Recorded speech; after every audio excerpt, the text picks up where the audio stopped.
Goodness, I feel like an old man using this technology. Like I haven't even grasped how to use this technology. Folks, I mean, give us a second, guys. We're gonna go live in just a second. As soon as Instagram likes us, and I think Great to Instagram be back. does like, Welcome on in. Welcome on in.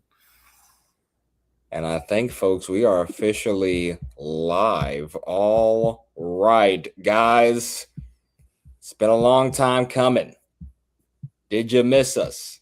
Because we missed you. Welcome back to another Dom and Gonz Sports Talk episode. Live edition. Live edition, of course. It's been a while, folks. It's been a while. We've been kind of sulking in misery since the Ravens were not in the playoffs, and just enjoying the playoffs as not having to stress out. It was an interesting playoffs for sure. A lot of highs, a lot of lows, and now that we're here, folks, the NFL season is officially over. We have crowned a new Super Bowl champion, and that Super Bowl champion is the Seattle Seahawks.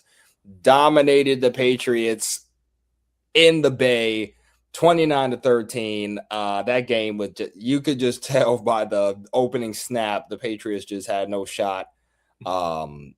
Bad day for Drake May. Bad day for that offense. The defense held out as long as they could. They could not hold out for too much longer. The dam broke in the second half, and the Steelers never again. The Seahawks started to pull away, and they got that dub. And Sam Darnold is now a Super Bowl champion, and our beloved Mike Mack in his second year is an NFL head coach. Gonz, before we say anything else, do you want any snipping on the Super Bowl? Any thoughts on the Super Bowl? Congrats to Mike McDonald. It was a very boring game, though. Honestly, it was gross. It was unless you're a Seahawks fan or if you like defense, it was gross.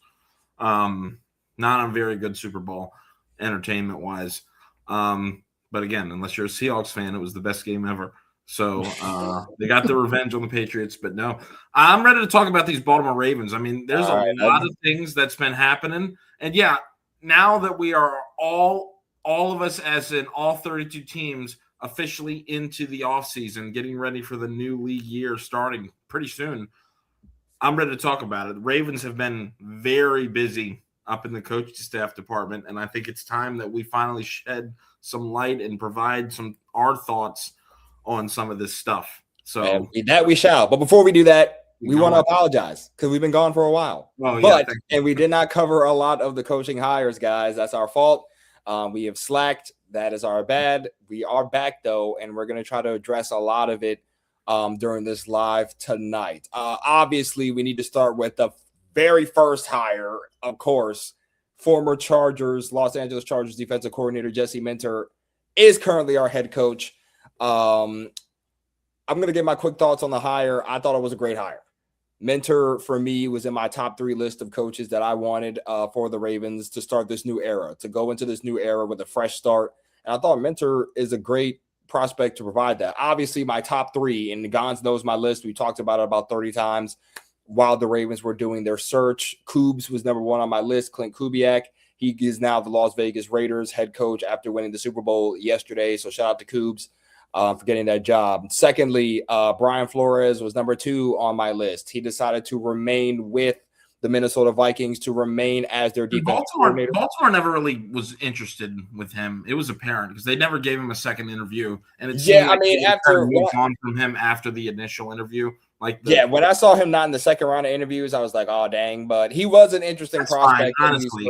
He was an interesting prospect for me. I thought like him bringing that defensive rigor back to Baltimore was very enticing. So he was number 2 on my list. And number 3 was indeed Jesse Minter. I thought Minter, he is under the Harbaugh coaching tree, but he brings his own flair. He's his own dude, heavy on that defense. That Chargers defense last year, was something special. And that's indeed who we got, though, honestly.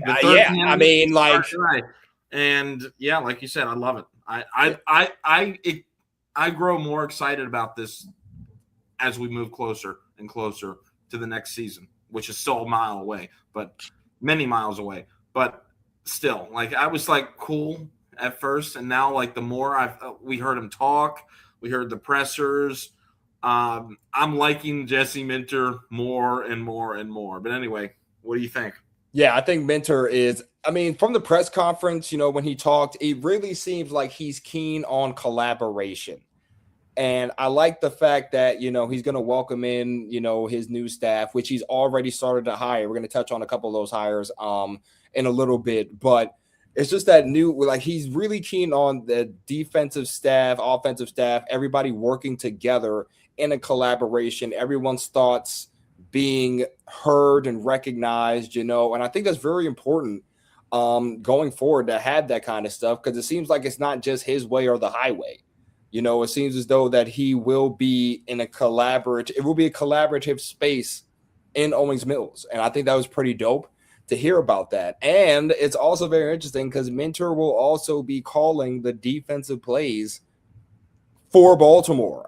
Guys, what are your quick thoughts on that before I touch on it? Because obviously he's not the first coach to do this. Some people have their trepidations about it. Some people are like, okay, let's do it. What are your thoughts on it? I absolutely love it. We need a head coach that's going to get involved with what's going on the field. Not to say that John Harbaugh wasn't, but John Harbaugh was not responsible for calling the plays, putting the guys in position on offense or defense. He was a special teams guy.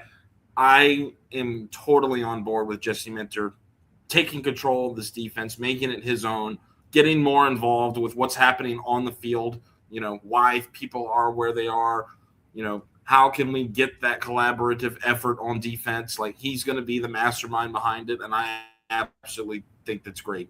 We need it. We need it because whatever defense that Jesse Minter has sort of taken over, at least in the NFL, has seemed to improve. I mean, the Chargers improved from like the 30th unit all the way up to a top 5 unit last year.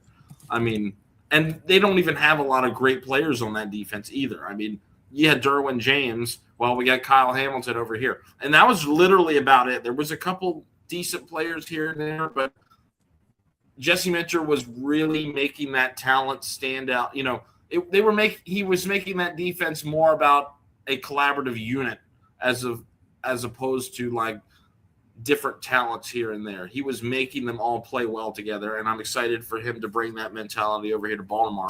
Sort of like a Mike Macdonald, honestly. It's what we've seen out of him. Because, when he was with Baltimore, we didn't have the most talented people on every position. I mean, yeah, we had Roquan, we had Marlon, who was playing better at the time, and Kyle Hamilton, a year two Kyle Hamilton. But, the defense was playing together, and that's exactly why they were the number one unit in the NFL. So it's not crazy to say that Jesse Minter is cut from the same cloth as Mike Macdonald or Mike Macdonald 2.0, like we've been hearing. So I'm excited about it. I'm actually ecstatic about it. I can't wait to see what Minter can do with this team. Can't wait to see who we get in free agency to improve this defense as well. But yeah, it's going to be great. I think it's a good thing. What about you? I think it's dope. I think it's going to be great that Minter's going to be literally hands-on the field, calling the plays. I mean, I like he brings that to this team. I mean, we haven't had that in 18 years. Like a coach that is literally on the sideline calling any plays, whether it's on offense or defense. Minter will be right there to call it, to handle it, to take the responsibility if it plays well, if it doesn't play well. Like, I like that. I like the fact. Now, mind you, I'm hoping that with his hires that we're going to touch on soon, that it'll help him also be able to focus on his head coaching requirements as well on the field. But other than that, I'm cool with it. I know a lot of the hindrance with it is that fact that people didn't want him to be distracted as a first-year head coach by calling the defensive plays. I can get that. I fully understand that. I don't think it's a bad way to look at it. But at the same time, I mean, Jesse's not new to this. He's true to this. He just he coached under a Jim Harbaugh last year with a Chargers defense that was playing exceptionally well. And he even got the best out of Odafe Oweh after he had 0 sacks with us. And he finished the full season this year with, I think, like 10. 7.5. Yeah, 7. Yeah, I think the playoffs he had 3 in the playoffs. Yeah, and then so combined he had 10. So yeah, I'm happy with it. I'm hoping he brings all the knowledge, all that stuff to this team, and even gets better, as the time goes on. So I'm cool with it. I think it's fine that he calls plays. I think Jesse is a great hire overall. I think a young coach who's ready to make a name for himself. And plus, if he's calling the plays, we won't have to hire a new defensive coordinator because guess what? It's Jesse, head coach. So I think he'll be fine. I think he'll do just fine. Like it's not like this is his first time calling plays. I mean, he's been calling plays for He's been doing it for a long time. But I think it shouldn't be that big of a burden, honestly. Yeah, I think it's just a combo of head coach and calling plays. But I mean, we've seen it happen. I mean, Ben Johnson called the offensive plays for the Bears last year, even though he had an offensive coordinator. You know what I mean? So it works out that way. Didn't Mike Tomlin call plays too on defense or no? I don't think he did last year. No, I mean not this year. I'm sorry. I don't think he did this year. I think Terrell Austin called the plays on defense. I'm not sure. I could be absolutely wrong. Steelers fans say that it was Mike Tomlin who well, if it was Tomlin, then yeah. But I'm not sure. Directly. Like, yeah, it was Austin, but Tomlin was like whispering in his ear the whole time. Yeah, that's why they got mad. But shout out to Jesse, man. Welcome back to Baltimore. Becoming our new head coach. Obviously, it's not his first rodeo in Baltimore. And he's 42 years old. And he's super young. I love it. Super young, innovative mind, man. And that's what this is who I wanted. And like I said, when we were right after the John Harbaugh fired, I was looking for a young defensive mind. I know Don was looking for a young offensive mind, but we got what I want, a young defensive mind. We need to turn this defense back into the Baltimore Ravens defense that we've been accustomed to over the years. Not this new stuff that's been surfacing in the past 2 or 3 years. It's been bad. Let's get back to what we are, and that's, punch you in the mouth defense, make them fear coming to Baltimore, and really give those offenses a run for their money when they come to the bank. That's what we need. And I think having that, if we see anything in these last 2 Super Bowls, defense matters, right? Like the defense, if you can play consistent complementary football, it can go a long way. This is what these past 2 Super Bowls have shown us. Look at what the Eagles did to Kansas City. BTA on defense, BTA on offense. Look at what Seattle just did to New England. BTA on defense. It took a little while on offense, but still BTA on offense. Well, they were playing mistake-free. They didn't turn it over. And they played mstake-free. They didn't have any turnovers. Shout out to They had good run game. I mean, they didn't score a lot. They didn't light up the scoreboard, but it was complimentary enough to get it done. To get the win. And that's all that matters. That I thought did not really play anybody good, and then they finally played somebody decent. And oh no, that wasn't just decent. Yeah, Seattle was a great team. Well, you know what I mean. Yeah, that was a great team, man. And they showed it last night for sure. But shout out to Jesse Minter for becoming the new Ravens head coach. Let's move on now to our coordinators. So we have officially hired both coordinator positions.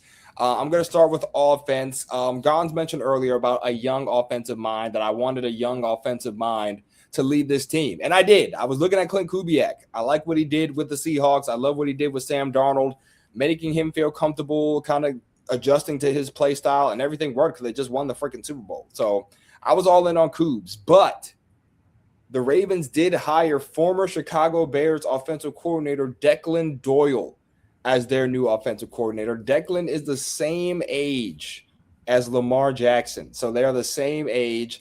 Declan did not call plays in Chicago, as I mentioned earlier. That was Ben Johnson. This will be Declan's first time ever calling plays officially.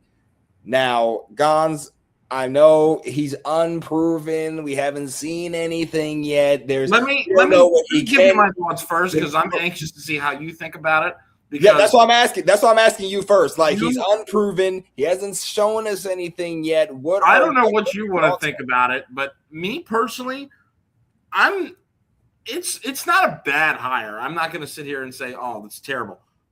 It's a risk they're taking. I know it's different circumstances, but it brings me back flashbacks of Zachary Orr. I mean, and that's not to say he's going to be like Zachary Orr and just make a unit that's just not good. It's the lack of play calling that kind of is suspect to me. I mean, again, this is a championship caliber team that wants to win a Super Bowl, and you're bringing in somebody that's never called plays. It worries me a little bit that we might revert back to a type of offense where it's just Lamar Jackson, do everything and save us, please, please. And I don't want that to happen. I think we had a really good system here with Todd Monken. Say what you want about him with the run game and stuff at times. I liked Todd Monken. I thought we had a very cohesive offensive unit for the past 3 years, and it just kept building and building and building. I know this year it wasn't that great, but, the offensive line had a huge part in that this year. But, they had they had revolutionized that offense from 2022 to 2023. Lamar was MVP, and it's like, all right, Todd, what you going to do in 2024 to make it even better? Oh, and I'll go ahead and just pump out a unit that's the best red zone scoring offense in the NFL. So that's how he topped it off and had a quarterback that went 41 TDs and 4 interceptions. I mean, this was the best offense in Ravens history those past 2 years. That's how he followed up his MVP Lamar Jackson campaign in 2023. Then, I'm not going to bash him this year. We already know what happened this year. Everybody was here for the ride. But Declan Doyle's got a lot of shoes to fill here because we are looking for a nice offense that has a really good system similar to how Todd Monken ran it. A good run game, can beat you through the air if they're playing the run game, because that's what those older offenses couldn't do. If they stopped the run, we were boxed up because we couldn't pass the ball, couldn't handle the blitzes, yada, yada, yada. So how are you going to do it, Declan Doyle? How are you going to do it? My final thoughts. So that was my pessimistic view on Declan Doyle. Now, optimistic stuff. There is reason for me to be optimistic is what I'm saying. Cut from the cloth of the McVay tree and the Kyle Shanahan tree, this dude has worked with a lot of different offenses. Ben Johnson, too, like you just said. I mean, being under offensive minds, like when you think of offense in the NFL right now, you think of McVay. I mean, Kyle Shanahan. Those are top-tier offensive minds. And to be able to learn and work under those guys is a really valuable thing. And that's something we can't say about Zachary Orr. Zachary Orr was a linebackers coach, honestly, and had no experience calling plays or being a coordinator. That was his first time ever being a coordinator with the Ravens. At least this guy, Doyle, has A, worked with a bunch of premier offensive minds, and B, actually got a gig as a coordinator last year with the Bears. Even though Ben Johnson was calling plays, Doyle was responsible for a lot of those situations in practice, making sure people were doing what they were supposed to do, plays were lining up, things like that. So it's not like he just sat back and Ben Johnson did everything. So there's reason to believe that this could be a good hire. I think that the ceiling for Declan Doyle is way higher than a lot of the people out there. For example, a Cliff Kingsbury. I think Cliff Kingsbury, you'd have one good year out of him, and then sort of he would get figured out. That's how it's been happening for him for the past few years. With the Cardinals, with the Commanders, and then he can't really keep a long-term job because of that. So I think that this is a way higher ceiling than a lot of the people tied to the Ravens. So it's going to be interesting to see how Doyle responds. So those are my 2 viewpoints. Those are my main thoughts, honestly. So we'll see. What do you think about Doyle? I think Doyle has, like you said, he has that high ceiling, right? Now, obviously, I just recently read up on this. He is the current youngest coordinator in the NFL, like in the NFL period at 29, right? So, but he said in an interview that he doesn't really feel that young, right? He has a bunch of NFL experience. He's worked under Sean Payton, New Orleans. Payton, wow. Yeah, he's worked under Sean Payton, and as recently, he's been Ben Johnson's offensive coordinator. Like you said, he's been heavily involved. While he didn't call the plays, he's been heavily involved in how some of that stuff has been schemed up for the Bears. And everybody saw the Bears' offense was at least a top 10 offense in the league, if I'm not mistaken. So I feel like with Doyle, the sky's the limit, right? And with him being the same age as Lamar, they could connect, who knows, right? With not having really that much of an age gap. This is really a call for Doyle to make a name for himself, especially in the league, as a first-time play caller. Like you said, he brings all this experience, could we see some more pre-snap motion for the Ravens? Can he fix the Ravens' red zone issues that we had these past couple of years? Because they have not been great. right? We used to be a really good red zone offense. Now we're not as good of a red zone offense, so that has to change. So now, like you said, Doyle does come into kind of not really like a much of a high pressure situation, but there is a little bit of pressure knowing that this Ravens offense has been elite these past couple of years.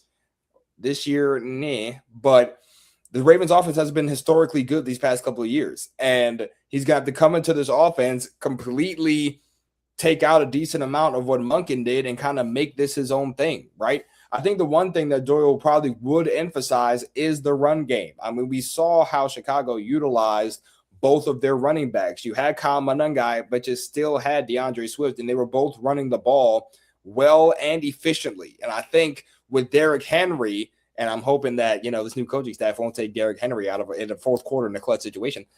You can utilize a Keaton Mitchell. I don't know if we're going to bring Justice Hill back. I think he's a free agent this year, if I'm not mistaken. So it's iffy with him right now. But if you keep a Keaton Mitchell, if you have a Derrick Henry, you could supplement that backfield and have that work in your favor. So I'm kind of excited to see what he does with the run game.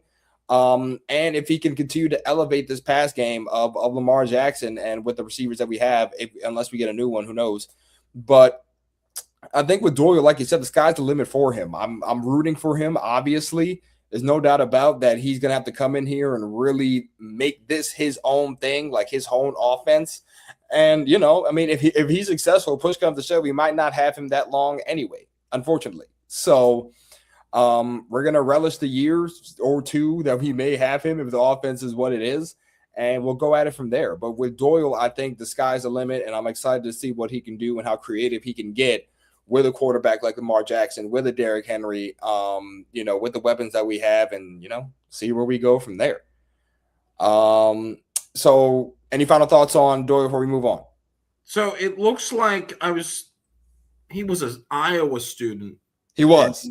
That was or Iowa student assistant that was under Sean Payton. That's crazy. I don't think he directly worked with those other guys. I don't know where I heard that from. That was probably wrong information. But I think that what they were trying to portray was that he is similar to those guys, young offensive minds that are, up and coming, that could blossom into somebody like a Sean McVay or a Kyle Shanahan or somebody like that. So I think that's probably where they were going with that piece of information. But still, working under Sean Payton, Sean Payton's a pretty good coach. Look what he did with the Broncos this year. He got a Super Bowl with the Saints long time ago. So we'll see. We'll see. His ceiling, again, who knows? It could be very, very high. He could be the next Sean McVay or whatever. That'd be great. So yeah, we'll see. All right. Well, Doyle, welcome to Baltimore. Hope you're successful. Don't be too successful, though, because we're going to need you if you are. No, you can go ahead and if he's getting a head coaching job next year, you go ahead and win the Super Bowl. That's a good trade-off. All right, next up. I disagree with what Dom said. Go ahead and go crazy. Do overachieve, win the Super Bowl. Oh, overachieve. Don't be afraid to overachieve. But stay here forever, please, because at that point, yeah. But okay, next up, guys, our defensive coordinator, someone we're not too unfamiliar with. This is actually a reunion back to Baltimore. Anthony Weaver returns as the Baltimore Ravens' defensive coordinator. He previously served as the Miami Dolphins defensive coordinator after leaving Baltimore following the 2023 season. He's been with Miami since then. He was actually had a bid to be our head coach. I think we did do a second interview with Weaver as we were maneuvering through who we wanted to get. We did not hire him as that. We ended up going with Minter. But, Weaver was still in the running for a couple of head coaching jobs, but signed on with us to be our defensive coordinator. I'm all good with this. I'm all for this, bringing Anthony Weaver back. He was a part of that 2023 staff that was absolutely bonkers when we had that top two defense in the league that year. He was a big part of that, and he brings that pass rush experience that we need so desperately back on this team. Our pass rush has been lackadaisical, to say the least.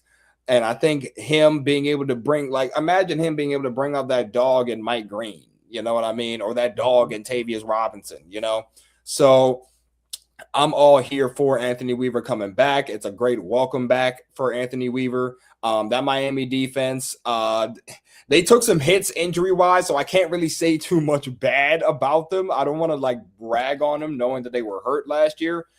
But I'm just excited to see what Weaver can do back home. Obviously, he's not going to be calling the defensive plays. Minter is. But just to have him being able to be around the guys again, if Madubuike comes back as well, that would be huge for this team. But I'm all for Weaver being our defensive coordinator. It's great to have him back. Yeah, absolutely. And like we said, this is going to be Jesse Minter's defense. He's just going to be helping out. So, but yeah, I mean, I can't be mad at the move. This is just what we needed. I mean, he could bring the fire and energy back to this defense and help with that. Help Minter get that point across. He was in contention for other head coaching jobs too. I think Pittsburgh he was a finalist. Yes, he was a finalist for Pittsburgh as well. So I'm glad he didn't go there. That's cool. Instead, they got Mike McCarthy, which is very interesting. So yeah, this will be cool. I like our coordinators. I think this is a nice. I think. And I already know there's going to be Jesse Minter's defense, but, Declan Doyle, uncertainty there, higher ceiling. Anthony Weaver, a familiar face. We know what he brings to the table. I think this is fine. I still think you need like one more bigger coordinator now. I think it's a special teams guy they got to bring in. Yeah, I think that's the one thing they have not hired yet as a special teams coordinator. So yeah, I'm fine with the staff right now. I'm hoping. I really, really hope that Declan Doyle pans out really well, because if he can get to that high ceiling potential that we're talking about, this team could go a long way. Because I'm confident that the Minter's going to improve this defense. I am. So yeah, let's see what they do. What do you think about all those other miniature coaching hires? I'm glad you brought that up, because I actually there's a lot. I just read up on something that's pretty dope. I want to touch on this real quick. Yeah. It looks like Minter hired his dad on the staff, Rick Minter, on the Ravens' coaching staff. Interesting. It looks like he's worked with Jesse before, obviously. Spent the last 2 seasons as a senior defensive analyst for the Chargers. He previously served as a defensive analyst for Michigan. Okay, that's where Minter came from. Yeah, Jesse. So now he'll be joining his son's staff in Baltimore at the age of, I believe, 71. He has 50 years of coaching experience. I think that's kind of cool. Working with your dad. That might be that is kind of cool, man. Like, to work with your dad on the coaching staff, that's pretty dope. So I just had to touch on that, folks, real quick. I thought that was pretty dope as I was looking at the coaching hires.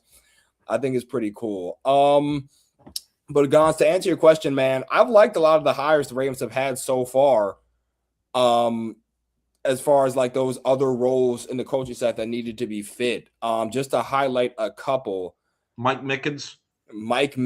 I've heard a lot of great things about Mike Mickens. I heard a lot of the I forgot where he previously served at, though. He was previously with Notre Dame. Yeah, that's what I thought. He was previously with Notre Dame. And I heard a lot of Notre Dame fans not happy that Mickens is no longer on the staff, which I'm kind of happy about. So I like the Mike Mickens pickup. I like the let me see. I have to really see with some of these hires, because some of these guys are interesting. I'm glad, although the only thing I don't like is that we no longer have T. Martin. I love T. Martin on the staff. I like the way he connected with Lamar and the guys. So that one really hurt. Gonna miss T. Martin. Although it'll be good for Lamar to work with a fresh face, I think. That is true. I do also. He could pinpoint some things that, it's like if you're taking lessons with somebody and then you go take lessons with somebody else, they might be able to pinpoint things that your normal teacher would not be able to pinpoint. And you could build on some things that Lamar needs improvement on, maybe like a little bit more accuracy on the deep ball, or, maybe a little bit better footwork, mechanics. I don't know, anything. So I don't think that's such a terrible thing. I know a lot of people are upset about T. Martin leaving. I don't know if it's necessarily that bad. Yeah, but also our new offensive line coach is somebody that I think is going to do really, really well. Our new offensive line coach / run game coordinator, Dwayne Ledford, who was previously with the Atlanta Falcons. I hear a lot of good things about Mr. Ledford as well. Did really well with that Atlanta offensive line. Bijan had a field day along with Tyler Allgeier running behind that offensive line. And if that's one thing the Ravens need to shore up this season, is that offensive line. They did not play that well this year. I know we want to understatement. I know we want to point at one specific individual player. I know who everyone wants. Screw that. It was everyone. And I thank you to finish off my point. Like, not the whole offensive line. No, you're good. You're good. I mean, the whole offensive line did not play well as a unit last year. I mean, well, this year because we're still in it. So I think Warhop actually went to the Giants, if I'm not mistaken. Harbaugh hired him as his offensive line coach. So from there, now we get this new dude who I think is going to do really, really well in helping this offensive line. Maybe if we get a new offensive lineman going into this season, whether it's off-season, free agency, or draft, that would be pretty dope. Could we see some more Emory Jones this year? I hope so. So that's another hire that I really, really liked. Joe Lombardi is also a very, very interesting one. He was previously with the Broncos.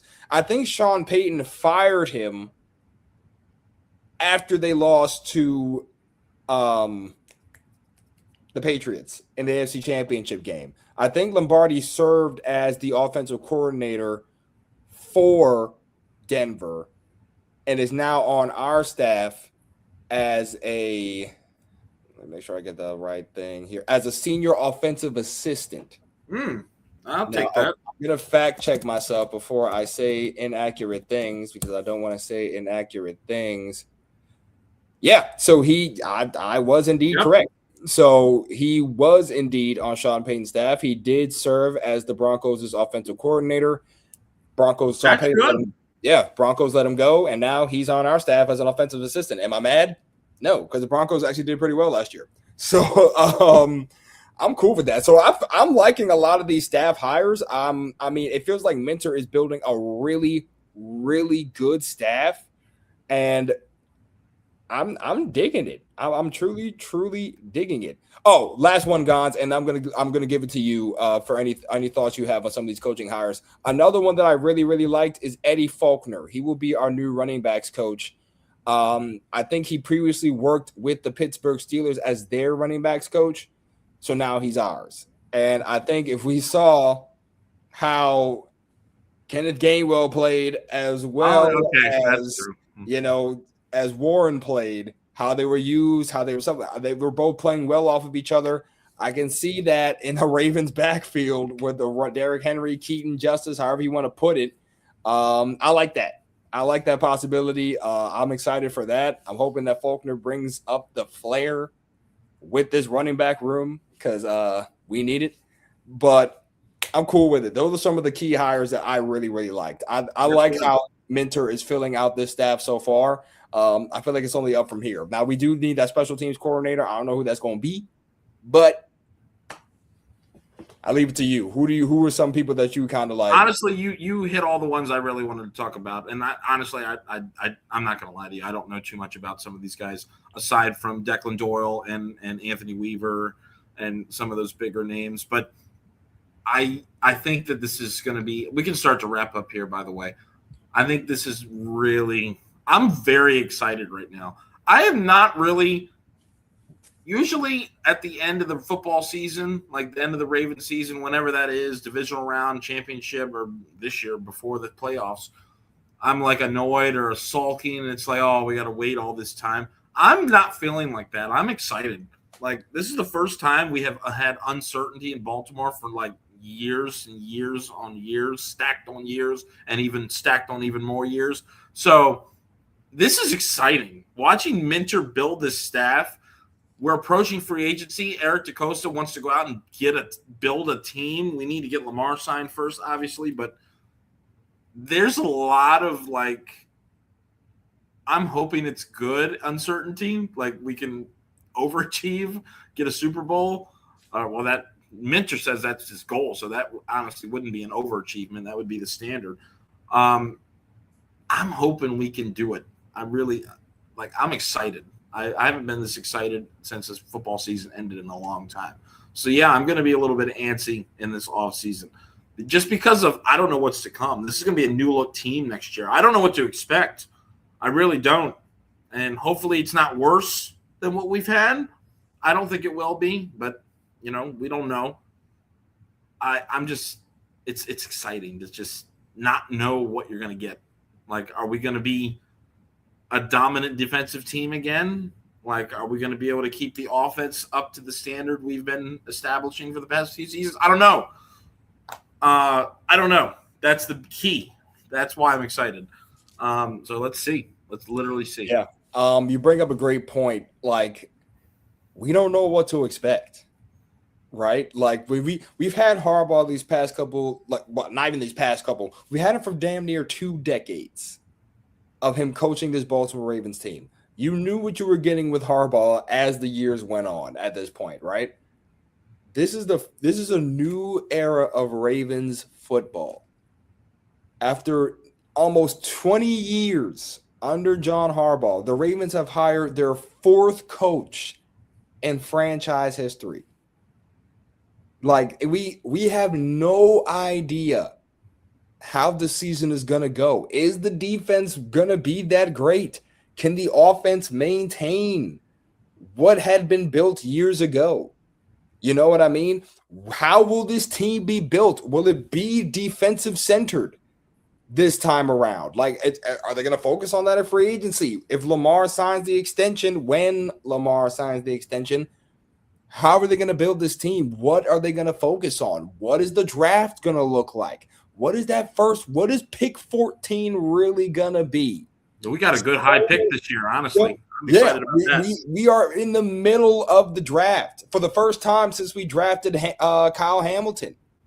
You know what I mean? So there's so many questions, but then those questions kind of just make you want to tune in and find out, right? Like what this team is truly going to be.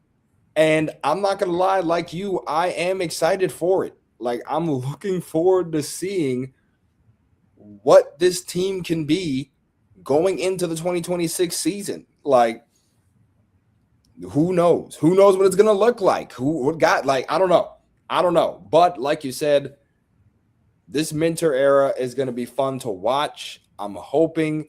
I don't want to keep putting the Mike Mack 2.0 thing on him. I just want him to be Jesse Minter 1.0.